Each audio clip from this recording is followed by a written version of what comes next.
ජනාධිපති අරමුදලෙන් සිදු කරන්නේ අසරණ රෝගීන්ට වෛද්‍ය ආධාර ලබා දීම විතරක්ද?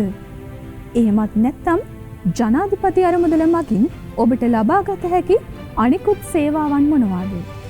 මේ පිළිබඳ හරියටම දැනගන්න මේ වීඩියෝ එක ඉවර වෙනකම් බලන්න.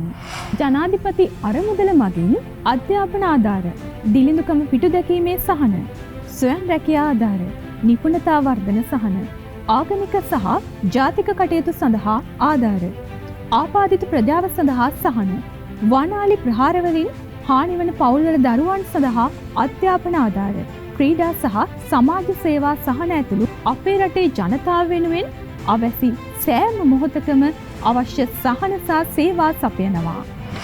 වැදගත්ම කාරණය, ඒ සහන ලබා ගැනීම වෙනුවෙන් ඔබ දැන් දුර ගෙවාගෙන කොළඹ ඇවිත් රස්තියාදු වෙන්න අවශ්‍ය වෙන්නේ නැහැ. ඔබ කරන්න ඕනේ ඔබ අයත් ප්‍රාදේශීය ලේකම් කාර්යාලයට ඔබේ අයදුම් පත්‍රය සහ අදාළ විස්තර බාර දීම පමණයි.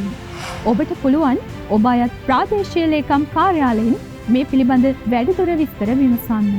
01 435 42 ජනාධිපති අරමුදල දුරකථන අංකයෙන් සහ www.presidentfund.gov.lk ජනාධිපති අරමුදල වෙබ් අඩවිය මගිනුත් ඔබට වැඩිදුර විස්තර දැනගන්න පුළුවන්.